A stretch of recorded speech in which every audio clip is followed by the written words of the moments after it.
नमस्कार दोस्तों, स्वागत है आप सबका भद्रा आईएएस एकेडमी में। आज का डेट है 19 दिसंबर 2023 एंड करंट अफेयर्स के न्यूज़ एनालिसिस के डिस्कशन में मैं शुभदीप आप सभी का स्वागत करता हूं। दोस्तों, सबसे पहला यहाँ पे आसाम ट्रिब्यून का न्यूज़ हम लोग डिस्कस करेंगे। एडिटोरियल पेज के नीचे में देख लीजिएगा, आसाम ऑरेंज बेल्ट के रिलेटेड दिया हुआ है दैट आसाम में जो ऑरेंज की खेती होती है जिस जगहों में, उनको बहुत कम ही इम्पोर्टेंस दिया जा रहा है। राइट, वैसे तो देख लीजिएगा आसाम के वेरियस एग्रीकल्चर प्रोडक्ट्स जिसमें लेमन्स ले लीजिए, जिंजर ले लीजिए, चिलीज ले लीजिए, एक्सपोर्ट किए जाते हैं। जी हाँ, एक्सपोर्ट किए जाते हैं to the middle eastern countries, but export जो होता है ना उतना ज़्यादा क्वांटिटीज़ में नहीं होता है, काफ़ी ज़्यादा लिमिटेड क्वांटिटीज़ होते हैं। और इनमें भी अगर ऑरेंज देख लीजिएगा जिसका क्वालिटी ज़्यादा बहुत बेटर रहता है, बट स्टिल वो अभी भी एक्सपोर्ट ज़्यादा किया नहीं चाहता। इनफैक्ट हम आसाम के नेबरिंग स्टेट्स से हम लोग सीख सकते हैं, जैसे मणिपुर ले लो, मेघालय ले लो, अरुणाचल प्रदेश ले लो, त्रिपुरा ले लो। अगर हॉर्टिकल्चर प्रोड्यूस में इनका देखें दैट ये स्टेट्स क्या काम कर रहे हैं, तो आप देख लीजिएगा मणिपुर, मेघालय, अरुणाचल प्रदेश, त्रिपुरा ये काफ़ी ज़्यादा आगे है आसाम से। और पता है इसके रीजंस क्या है, क्यों ये रीजंस हमसे आसाम से आगे है? क्योंकि ये states have increase the acceptance of their produce. जी हाँ, they have increase the acceptance of their produce due to the purely organic nature. दुनिया इसको एक्सेप्ट कर रही है, क्यों? क्योंकि they are branding their product as organic product, है ना। इनफैक्ट इनके जो मार्केटिंग स्ट्रेटजीज है ना वो भी काफ़ी ज़्यादा बेटर है। फॉर एग्जाम्पल मणिपुर के तमेंगलोंग डिस्ट्रिक्ट में ऑरेंज फेस्टिवल, अब देखो इतना बड़ा फेस्टिवल ही नाम दिया गया ऑरेंज फेस्टिवल, राइट। तो ऑफ कोर्स उस फेस्टिवल में ऑरेंजेस जो है उसको शोकेस किया जाता है, खिलाया जाता है, राइट। तो ये क्या है, ये इनडायरेक्टली एक मार्केटिंग टेक्निक है जिससे क्या हम अपने प्रोडक्ट को दुनिया के सामने प्लेटफॉर्म दे रहे हैं, है ना, और प्रमोट कर रहे हैं हम अपने प्रोडक्ट्स को। समझ लो बात ना।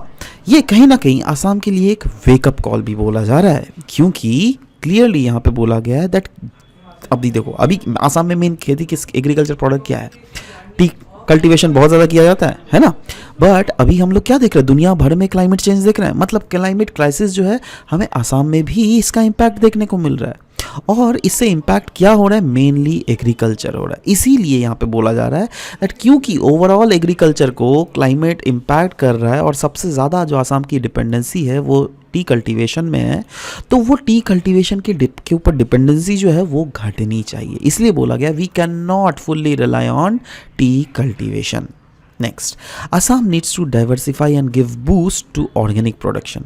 आसाम में जो है ऑर्गेनिक प्रोडक्शन की जहाँ तक बात करें, जैसे हमारे आजू बाजू वाले मणिपुर, मिजोरम, मेघालय, अरुणाचल, ये लोग अपने प्रोडक्ट्स को ऑर्गेनिक प्रोडक्ट्स के नाम से बेच रहे हैं, तो क्यों ना हमारे में भी यहाँ पर ऑर्गेनिक प्रोडक्ट्स की खेती को बढ़ाया जाए।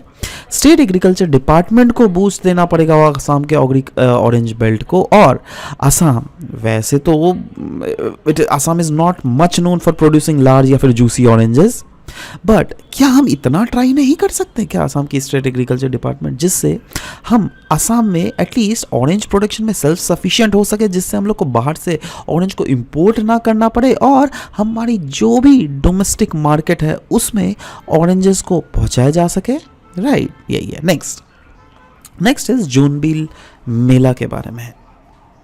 3 दिन जोनबिल मेला स्टार्ट होने वाला है from January 18 on the bank of Jonbeel. कहाँ पर? मोरीगांव डिस्ट्रिक्ट के जागी रोड में।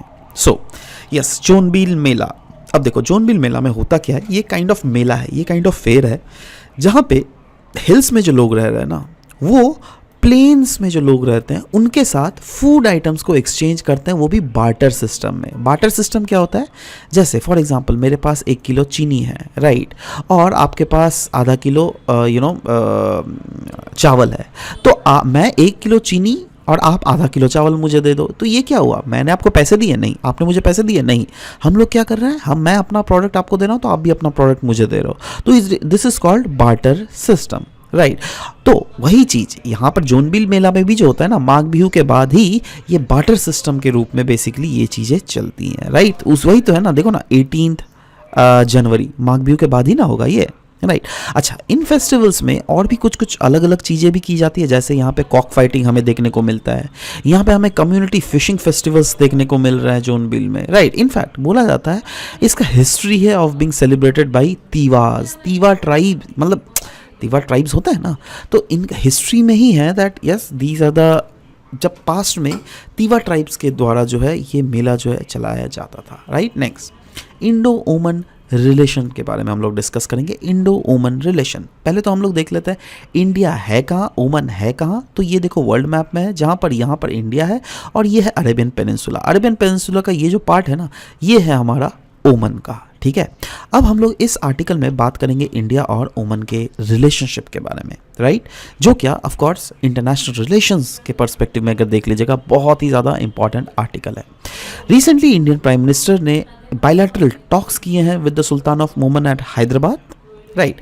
और इसमें मेन एम यही है दैट इंडिया और ओमन के बीच में जो स्ट्रैटेजिक पार्टनरशिप है वो और भी ज़्यादा स्ट्रेंथन हो सके ना।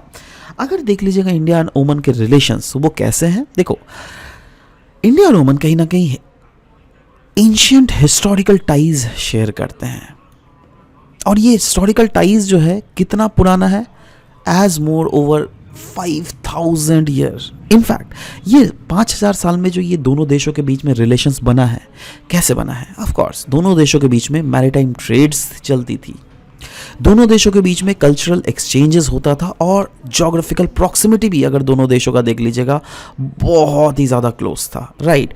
तो ये सब चीज़ें हम लोग देख रहे हैं। अच्छा, ओमन का स्ट्रैटेजिक लोकेशन अगर देख लीजिएगा तो यस लोकेशन ही ऐसा है ना, देखो ये क्या है, ये हॉर्मुज स्ट्रेट है ना। हॉर्मुज स्ट्रेट भी अगर देख लीजिएगा आप, क्या ईरान और ओमन के बीच में ही है, ध्यान से देख लीजिएगा, है ना। तो यस ये हॉर्मुज स्ट्रेट जो है, जो कि दुनिया का सबसे मेजर चोक पॉइंट है, ये ओमन से गुजरता है। तो यस आप खुद सोचिए, कल को अगर हमारी भी तो बहुत सारी शिप्स जाती है ना, अरेबिया, उसके बाद कुवैत में जाती है और उसके बाद ईरान में जाती है, राइट। कल को अगर कोई शिप हाईजैक या फिर कुछ भी ऐसा वॉर टाइप ऑफ सिचुएशंस हो गया तो who will come to our rescue, who will help us, it is Oman only, right. So yes India और ओमन की जहाँ तक बात करें तो यस ओमन का स्ट्रैटेजिक लोकेशन के कारण भी ये एक हब बना हुआ है फॉर मैरीटाइम ट्रेड, है ना, जहां पर ईस्ट और वेस्ट के सिविलाइजेशंस का इंटरमिक्स हो पाया है। इनफैक्ट अगर रिलेशंस में अगर और भी हम लोग फोकस करें तो इंडिया और ओमन का डिप्लोमेटिक रिलेशन 1955 में ही सेटअप किया गया था और 2008 को इस डिप्लोमेटिक रिलेशनशिप को एलिवेट किया गया था टू स्ट्रैटेजिक पार्टनरशिप। इनफैक्ट ओमन जो है एक पाइवोटल पोजीशन होल्ड करता है as India's primary defence partner in the Gulf region. Oman का स्ट्रैटेजिक पार्टनर अगर देख लीजिएगा, यस गल्फ कॉपरेशन काउंसिल ले लीजिए, अरब लीग ले लीजिए, इंडियन ओशनिक रिम एसोसिएशन ले लीजिए, इन तीनों बड़े बड़े जो ऑर्गेनाइजेशंस है उसमें ओमन एक स्ट्रैटेजिक पार्टनर है। इनफैक्ट अगर 2019 का इंडिया की तरफ से गांधी पीस प्राइज जो दिया गया था ना, वो ऑफ कोर्स ओमन के ही लेट एचएम सुल्तान काबूस को दिया गया था, जिससे इंडिया और ओमन की जो रिलेशनशिप टाइज हैं वो भी स्ट्रेंथन हो सके। इनफैक्ट कुछ हम मिलिट्री एक्सरसाइजेस भी करते हैं ओमन के साथ, जैसे अल्लागा, जैसे ईस्टर्न ब्रिज, नसीम अलबार, ये सब किन के साथ किया जाता है, यस ओमन के साथ ही किया जाता है। यही नहीं, इंडिया और ओमन का इकोनॉमिक एंड कमर्शियल रिलेशनशिप भी है। जैसे अगर 2022-2023 फाइनेंशियल ईयर्स में ही दोनों देशों के बीच का बायलैटरल ट्रेड देख लीजिएगा, it has reached over $12 billion और बोला जाता है 6000 से भी ज़्यादा इंडिया और ओमन ने जॉइंट वेंचर किया है। In fact India is the second largest market for Oman crude oil exports. Joint commission meeting और joint business council overseas economic cooperation में भी दोनों देश एक साथ आते हैं। बहुत सारे ऐसे इंडियन कंपनीज हैं जिन्होंने इन्वेस्ट किया है ओमन में, जैसे iron sector, steel sector, cement और टेक्सटाइल में किया हुआ है ना। इनफैक्ट आप लोगों ने सुना होगा India middle east Europe connectivity corridor, right.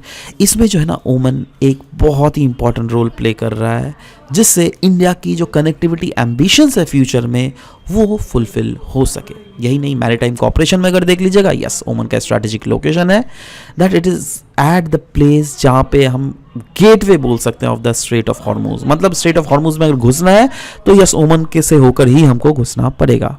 In fact India ने साइन किया है पैक्ट 2018 को ही, जिससे ओमन का जो एक पोर्ट है जिसको हम लोग कहते हैं दुकुम पोर्ट, ध्यान दीजिएगा बहुत इंपॉर्टेंट क्वेश्चन है, क्योंकि अगर मैं आपको क्वेश्चन ऐसे पूछ लूँ that recently Duqm port was in news, बताओ ये दुकुम पोर्ट कहाँ पर है, राइट। तो यस आंसर इज ओमन। दुकुम पोर्ट जो है ना एक बेस फैसिलिटी प्रोवाइड करता है राइट, और डिफरेंट लॉजिस्टिक फैसिलिटीज भी प्रोवाइड करता है इंडियन नेवल शिप्स को। इनफैक्ट ये तो मैरीटाइम कॉर्पोरेशन के बारे में बात किया ना, चलो हम लोग बात करते हैं इंडिया डायस्पोरा के बारे में, दैट इज वैसे इंडियंस जो क्या वहां पर जाके काम करते हैं। तो अराउंड 7 लाख इंडियंस जो है वो ओमन में लेते हैं, जिसमें सिग्निफिकेंट उनका प्रेजेंस है अलग अलग प्रोफेशंस में। कोई कोई डॉक्टर है, तो कोई इंजीनियर्स है, कोई टीचर्स है, और बहुत सारे प्रोफेशंस, बहुत सारे लोग बिजनेस करते हैं। और ये जो रिलेशंस है ना, ये वेरियस जो इंडियन फैमिलीज है, it have been residing there for past over 150 से 200 ईयर्स से रह रहा है। ओमन का स्ट्रैटेजिक इंपॉर्टेंस अगर देख लीजिएगा इंडिया के लिए, तो यस, ओमन undoubtedly holds strategic position for India. क्यों? क्योंकि जैसे मैंने पहले ही बोला दैट ये जो गेटवे ऑफ, ये जो स्ट्रेट ऑफ हॉर्मूज है, उसका गेटवे है ये। इनफैक्ट ये क्रूशियल पैसेज प्रोवाइड करता है for 1/5 of the Indian ports. All the branches of Indian arm forces अगर देख लीजिएगा, वो नेवी देख लीजिए, एयरफोर्स देख लीजिए या आर्मी देख लीजिए, ये कहीं ना कहीं रेगुलर बायलैटरल एक्सरसाइजेस के साथ ओमन के साथ इंक्लूडेड है। और इससे फायदा पता है क्या हो रहा है? इससे दोनों देशों के बीच में ट्रस्ट बढ़ रहा है, दोनों देशों के बीच में कोऑपरेशन बढ़ रहा है। और जैसे कि मैंने पहले ही बोला, इंडिया जो है दुकुम पोर्ट जो है उसको यूज करती है for military purpose and logistical support. तो इससे इनडायरेक्टली हम लोग ये बोल सकते हैं दैट इंडियन ओशन रीजन में इंडिया का प्रेजेंस जो है वो बढ़ रहा है, जिससे कि हम लोग ये भी बोल सकते हैं दैट इनडायरेक्टली चाइनीज का जो प्रेजेंट हो सकता था वो उतना नहीं है। मतलब क्या हम लोग बोल सकते हैं दैट यस, इंडिया काउंटर कर रही है चाइना का influence in this very region? Yes, absolutely. But Oman के साथ अच्छी बातें तो हम लोगों ने बोली, बट कुछ ऐसे चैलेंजेस हैं जो कि दोनों देशों के रिलेशनशिप में आती है। और वो आता है पहला जियोपॉलिटिकल डायनामिक्स में। क्योंकि अगर मिडिल ईस्ट का इवॉल्विंग जियोपॉलिटिकल लैंडस्केप देख लीजिएगा, जैसे इजराइल पैलेस्टीन का वॉर चल रहा है, इसमें क्या है, इंडिया इजराइल के साथ रिलेशनशिप है, अच्छा, और ओमन बिल्कुल ये खुश नहीं है दैट इंडिया का इजराइल के साथ अच्छा रिलेशनशिप, क्योंकि सारे मुस्लिम देश तो पैलेस्टीन को सपोर्ट कर रहे हैं ना। Next, strategic moves bye other Nations. बहुत सारे डिफरेंट अदर मेजर प्लेयर्स जो है इस रीजन में, वो काफ़ी ज़्यादा स्ट्रैटेजिक मूव कर रहे हैं, जिससे इंडिया का नेगेटिविटी, मतलब ये kind of negative he point है इंडिया के लिए। जैसे चाइना का belt and road initiative, right, यही भी कहीं ना कहीं इम्पैक्ट कर रहा है the relations between India and ओमन। इकोनॉमिक वल्नरेबिलिटी अगर देख लीजिएगा, यस, ओमन का इकोनॉमिक चैलेंज प्रेजेंट करता है, particularly in the context of fluctuations of oil price. तो ये कहीं ना कहीं इंडिया के एनर्जी सिक्योरिटी के लिए अच्छा नहीं है। कुछ सिक्योरिटी कंसर्न्स भी है, जैसे टेररिज्म, पायरेसी, मैरीटाइम सिक्योरिटी अगर देख लीजिएगा यहाँ पे उतना ज़्यादा स्ट्रेंथन नहीं है। पोर्ट एक्सेस की सेंसिटिवनेस अगर देख लीजिएगा, यस, इंडिया का military access to the port of Duqm, ऐसा कहा जा रहा है दैट आने वाले समय में it could be perceived as a challenge by other nations as well. क्योंकि दूसरे नेशंस बोल रही है अरे भाई इंडिया की जो मिलिट्री जो है वो पोर्ट ऑफ दुकुम में क्यों आएगी। जैसे अगर सोचो ना, कल को अगर चाइना की मिलिट्री अगर श्रीलंका में आए तो हम लोग बोलेंगे ना, अरे भाई ये इंडिया के इंडिया का स्ट्रैटेजिक इंटरेस्ट को सपोर्ट नहीं कर रहा है। वैसे ही अगर कल को सऊदी अरेबिया के साथ हमारा झगड़ा हो गया, या फिर कल को यमन के साथ या फिर ईरान के साथ झगड़ा हो गया, तो इन लोग भी तो ऑब्जेक्शन करेंगे ना दैट इंडिया के मिलिट्री वेसल वहाँ पे क्यों आ रही है। समझ लो बात। तो ये चीज़ कहीं ना कहीं हमें समझना पड़ेगा। नेक्स्ट हम लोग बात करेंगे scheme to accelerate exploration of critical minerals. दोस्तों हम लोगों ने कुछ दिन पहले आपको डिस्कस किया था दैट इंडियन गवर्नमेंट ने कुछ ऐसे मिनरल्स को सेलेक्ट किया जिसको हम लोग फोकस कर रहे हैं as critical mineral. Now why Indian government is focusing those minerals, these 30 minerals as critical minerals? क्योंकि ऑफ कोर्स दीज मिनरल्स अगर देख लीजिएगा स्ट्रैटेजिकली बहुत ज़्यादा इंपॉर्टेंट है। इन मिनरल्स से बहुत सारे मैन्युफैक्चरिंग एक्टिविटीज़ कर सकते हैं, और ग्लोबल अगर मैन्युफैक्चरिंग स्केल देख लीजिएगा तो वहाँ पे अगर इंडिया ने इस सीजन में एक्सप्लोर कर ले, अगर इन सारे जो मिनरल्स है उसको प्रॉपर्ली एक्सप्लोर कर ले, तो यस कहीं ना कहीं स्ट्रैटेजिक पॉइंट ऑफ व्यू से, मैन्युफैक्चरिंग पॉइंट ऑफ व्यू से भी काफ़ी ज़्यादा हम लोग आगे बढ़ सकते हैं, राइट। तो यहाँ पे बोला गया ministry of mines has introduced a new scheme जिससे वो एक्सपेडाइट कर सके exploration of critical and deep seated minerals, right. इस इनिशिएटिव के अंदर ministry will directly sanction exploration project to notified private exploration agencies. मतलब मिनिस्ट्री ऑफ माइंस ने जो है इस स्कीम को इंट्रोड्यूस ही इसलिए किया है जिससे जो डीप सीटेड मिनरल हो या फिर क्रिटिकल मिनरल हो उसका एक्सप्लोरेशन को फास्ट ट्रैक किया जा सके, राइट। तो ये जो है ना that is notified private explorer agencies, इनको परमिट ही किया गया है दैट वो लोग बिड कर सकते हैं जिससे वो ऑक्शन कर सकते हैं mineral blocks that have explored, right.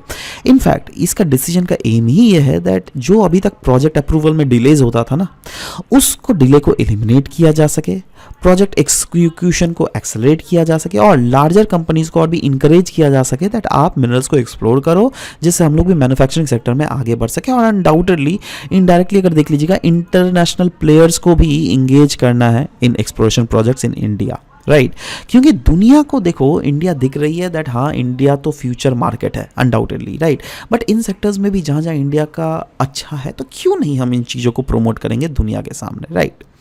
Next is dare to dream scheme. PIB में ये न्यूज़ था, ये जो है ना ये स्कीम है डेयर टू ड्रीम स्कीम, जिसको हम लोग शॉर्ट फॉर्म में D2D स्कीम भी बोलेंगे, राइट। नाउ ये एक कॉन्टेक्स्ट था जिसको ऑर्गेनाइज किया गया था मिनिस्ट्री ऑफ डिफेंस के द्वारा इन इंडिया, राइट। स्पेसिफिकली किसने ऑर्गेनाइज किया था? डिफेंस ऑर्गेनाइजेशन ने, that is DRDO, defence research and development organisation ने। इस कंटेस्ट का एम क्या है? इस कंटेस्ट का एम है दैट कैसे इंकरेज किया जा सके इनोवेशन और creativity among individual innovators and startups, क्योंकि ये कंटेक्स्ट किया ही किस लिए गया था? In the memory of former president doctor APJ Abdul Kalam ji, right.